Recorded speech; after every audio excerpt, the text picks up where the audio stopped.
So my name is Kyle Dodge, and this presentation is about an article written by Adam Brandenburger titled Strategy Needs Creativity.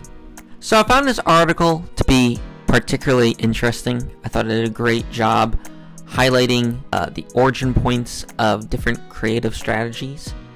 Throughout this presentation, I'm going to highlight those origin points, and they all happen to begin with the letter C. The author labeled them all as words that begin with the letter C, so I'm going to call them the 4 C's to building a breakthrough strategy. And those are contrast, combination, constraint, and context. So the first approach is contrast. And contrast is pretty basic.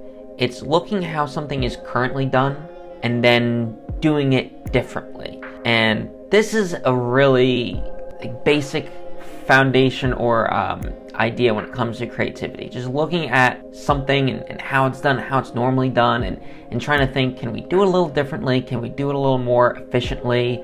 Is there something that we can do with what's already been done that's going to serve the customer better or create a little bit more value? I think it's a really core concept of creativity that's highlighted in this article. Now, one of the examples that brought up in this article, whether you agree with this individual or disagree with him, he is obviously a very controversial individual now. But one of the examples is Elon Musk and his creation of PayPal. And basically, he bypassed, or he originally transferring money to people usually involved a financial institution or bank, but this was transferring money online to people in basically a feasible and safe way. So it really changed how we think about, moving money online. And this kind of blazed the trail for applications like Zelle or Venmo or Cash App. And now, thanks to these apps, we're spared from the awkward conversation of how we're going to split the check when you and your friends go out to dinner. Now, the opposing thought to this idea is the old adage, don't fix what's not broken. The reason why some things are the way they are is because somebody's already discovered the best way to do it. Some things do not need further optimization or changes to make them better. They're already pretty efficient the way they are. To create something or to be creative just for the sake of creativity will sometimes just create situations that aren't beneficial to the customer or the company or anyone using the product or service. So my example of a situation like this that has, an idea that's not broken and does not need to be fixed is Taco Bell and their app. Now, the process of ordering fast food I always thought was pretty efficient, streamlined, as it has been established. You pull up to the restaurant, you pull up to the speaker, you place your order, you drive up to the window, you give them their money, you drive up to another window maybe and grab your food, and then you leave and eat your food. But Taco Bell has added an app and a website where you can place your orders online. Now, I've never been so inconvenienced that I needed to order my fast food ahead of time in order to get it in a timely fashion. Usually pulling up to the drive-thru has been pretty efficient enough.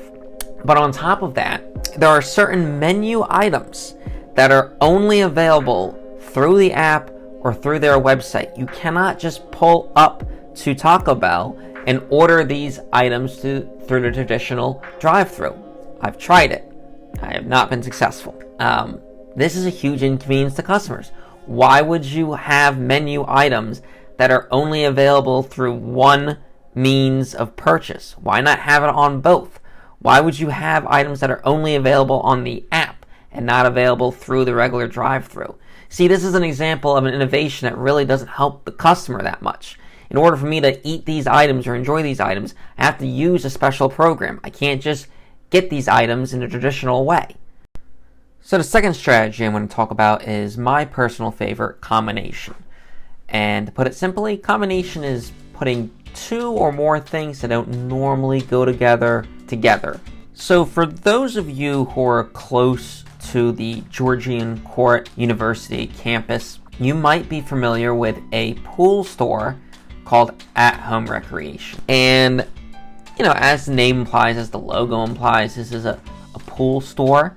So they sell pools and pool supplies. They also sell hot tubs and hot tub supplies, and they sell like outdoor patio furniture. Now this, while a very lucrative business during the spring and summer, obviously goes into a decline in the winter and fall. And if you want a business to stay afloat all year and you want to maintain a staff of employees and continue to make revenue throughout the entire calendar year, you have to offer more than just summer-related products and services. So to compensate for their heavy-handed summer approach and to give them a product line that can continue to give them business throughout the year, At-Home Recreation, their product line also includes products like billiards tables, and especially during the winter season, they sell Christmas trees and Christmas lights and Christmas ornaments. And this gives them something to sell throughout the year and gives customers a reason to go to the store outside of just your traditional summer months. And it gives them a steady line of revenue throughout the year. Obviously, the summer months are a little bit more busy, but it still gives them income throughout the winter and allows them to keep some of their employees all year so that they don't have to retrain employees every year. So by just expanding their product line a little bit into things that wouldn't really be associated with pools or hot tubs or patio furniture, it gives them just additional means of revenue throughout the entire year. Now I'm going to show you a clip from a movie, and this is obviously a fictional movie that kind of goes into a little detail about combination. And this is a movie called In Good Company. Came out in, I think, 2004. But this clip here is going to kind of show you an example of combination of creativity and that sort of strategy. I have an agenda, which is that I have to immediately increase the ad pages here by 20%. 20%? Carter, only a startup magazine can do that. Yeah, well, I think this team can do it, Dan. How? Well, Morty, basically what we'd God, have that's to an awesome do. question. How? And the answer is synergy. We need to team up here. Yeah, we need to synchronize and we need to synergize. We're not alone. We're not alone. We're part of one of the biggest multimedia and brand name companies in the known universe, okay? Let's take advantage of that. Like Crispity Crunch. Did anyone know that one of our sister companies is Crispity Crunch? So we talk to our brothers and sisters over at Crispity Crunch and make a deal where we supply sports factoids to their boxes. So that when Joe Couch Potato is sitting there, he's snacking, he looks down, and what does he say? Sports America Crispity Crunch Sports Factoids. He's definitely buying more Crispity Crunch and not Crunch and Crackle, which, by the way, looks and tastes exactly the same, but guess what? No sports factoids. And Crispity Crunch is so happy that they guarantee us 28 pages a year, besides which they know if they don't, Teddy K is going to be pissed. What is that? What am I talking about here, people? Synergy. Isn't that cheating? No. Hell no. And Techline cell phones. We own Techline cell phones. Guess what we put on their browser? Factoids. Yes! Factoids, Synergy, and what else? Box scores, and ads. We make a deal where like 100,000 hits on the internet has the equivalent value of one ad page of our hard copy. Are you getting it, people? The magazine has become just a portal to a synergized world of cross-promotion. We're gonna bust things wide open here. We are gonna take things to the next level. Who's with me? Now, even though combination amongst these 4 C's is my favorite, I'm going to show you kind of an alternative view on it in another clip from that same movie, In Good Company, just to kind of give you another perspective of possibly the downsides of that combination strategy. Computers. Why not a computer section in Sports America magazine? Oh, excuse me. Excuse me. Yes? My name is Dan Foreman. I work for Sports America, and I'm not sure I understand what you're talking about. What I mean is what do computers have to do with sports? Are you literally saying that there should be a section in the magazine about computers? Who's going to want to read that? Now, the third C is constraint, and quick summary of that, the idea of turning a limitation into an opportunity. Basically, the idea is, sometimes in the face of adversity, you can become creative and come up with a solution to that adversity, or even make it into a unique selling point for your company to kind of overcome that. So remember a few years back when we had that global pandemic and the entire world pretty much shut down, and state and federal governments imposed quarantines and restrictions on interacting in public, for the safety of everyone. Obviously that made it a really hard time for people to go to restaurants or go shopping or get food that they wanted. But in this sort of extremely restrictive environment, a few companies did come out and become kind of saviors, especially the restaurant industry, which, if you can't have customers in your restaurant, it's going to be really hard to continue functioning. A few of these companies like DoorDash, Grubhub, Uber Eats, while they were established before this, took this sort of unfortunate situation, were able to provide a service to people in need. They were, for lack of better words, they're really able to capitalize on this terrible situation and give restaurant food to people in their homes. As terrible as it is, they did provide that sort of solution. Now, the article has two interesting points that I want to talk about here. Some I agree with, some I disagree with, so I'm going to start off with the one I disagree with. One of their suggestions to how to begin thinking this way and implementing this sort of strategy is to deliberately impose constraints to encourage people to find new ways of thinking and acting. I think this is an absolutely terrible idea. In a competitive business world, I can't imagine a situation where you would purposely hamstring yourself or create limitations in order to try to succeed. It really does not sound like a long-term, intelligent idea to implement in any sort of organization. If the end goal is just to create creativity in doing this, it just sounds bad. I really don't have any other way to describe it other than just a straight up not good idea.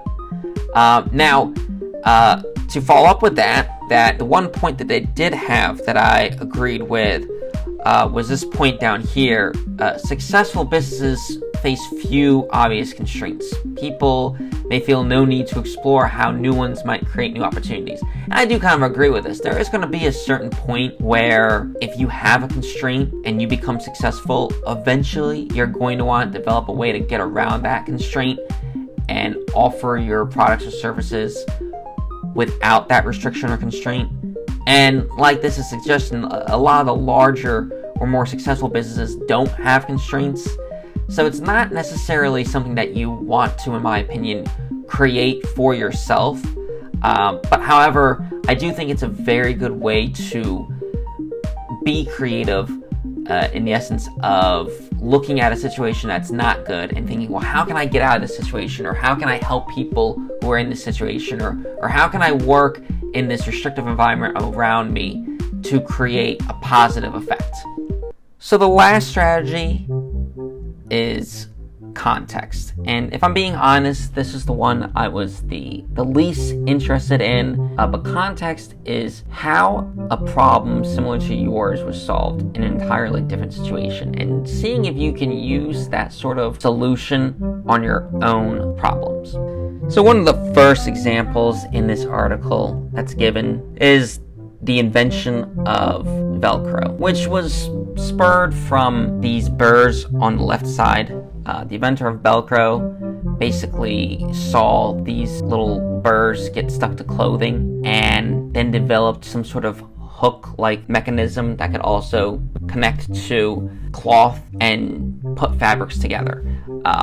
That's basically how Velcro was invented, and that's a very basic example of context, looking at an outside thing and seeing if you can apply it to your own problem.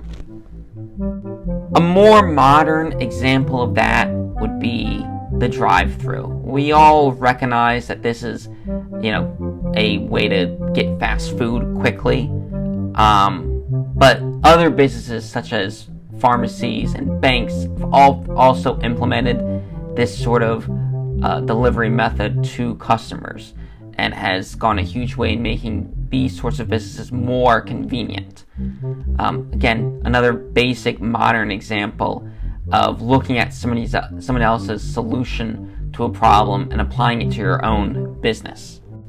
And that's pretty much it for the article. All in all, I thought it was a very easy read. I thought it was enjoyable and insightful. I really enjoyed a lot of the examples that were in the article. On working this presentation, I also kind of enjoyed looking at these ideas and thinking of, what are some real world examples of these? So all in all, enjoyable article. If you get the chance, I do recommend reading it yourself. Ultimately, when it comes to these sorts of strategies, like I stated earlier, combination I think is my personal favorite. I just love the idea of taking multiple sorts of products or services, putting them together in a way that makes sense for a customer. I just think that's smart, intelligent. It's the model that you see in large companies such as Target and Walmart and Amazon, where they just offer just about every type of product you can think of, and I think that's just a really smart thing to do. I think all the other strategies here are smart to do as well. I don't think there's really one that's bad per se. I think that